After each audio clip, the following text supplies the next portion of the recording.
Ooh! Yeah! Nagano tayo ngayon? Nagdagdag tayo ng tablecloths tsaka chairs.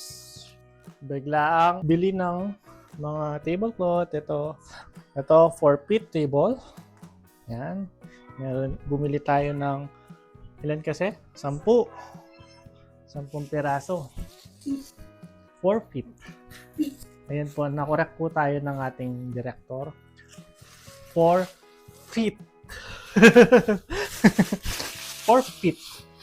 Pampakan po kasi tayo kaya wala tayong F. No?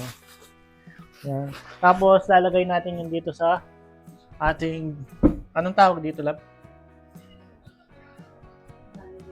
Gallery box. Crayfish.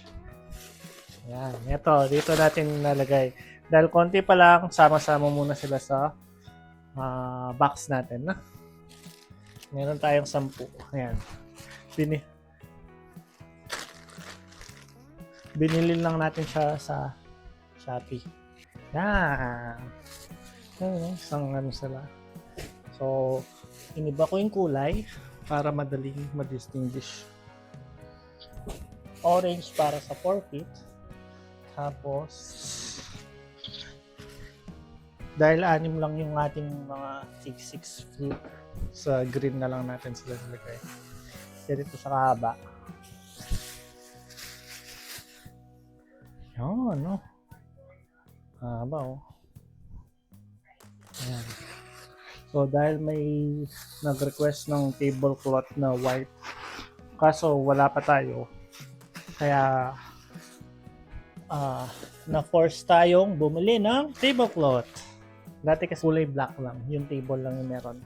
Tapos 10 yung chairs.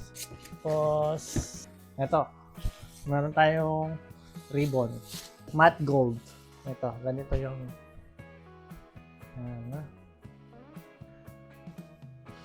sinubukan natin kahapon mag-ribbon. Yun, meron palang technique yung pagre-ribbon. Meron tayong ribbon dito. Lalagay na natin. Ito naman is 60 pieces.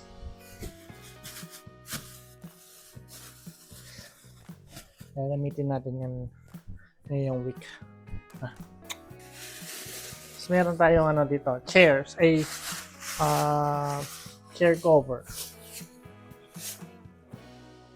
Ito, ganito sila. Yan. Spandex lahat yung mga nabili natin. Maganda yung fit nila sa chairs. Yan, ito. Kaganda naman.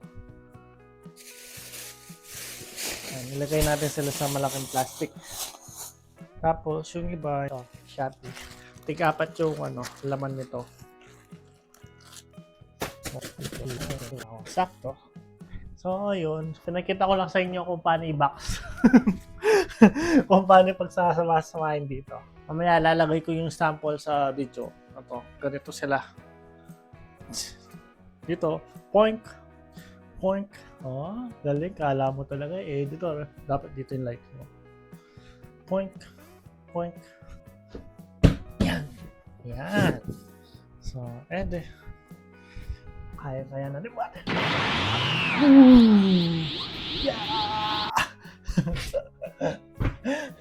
Lalaki muscle natin yan. Tapos, meron din tayong videoke dito. Modern videoke. Rent na kayo. That's all.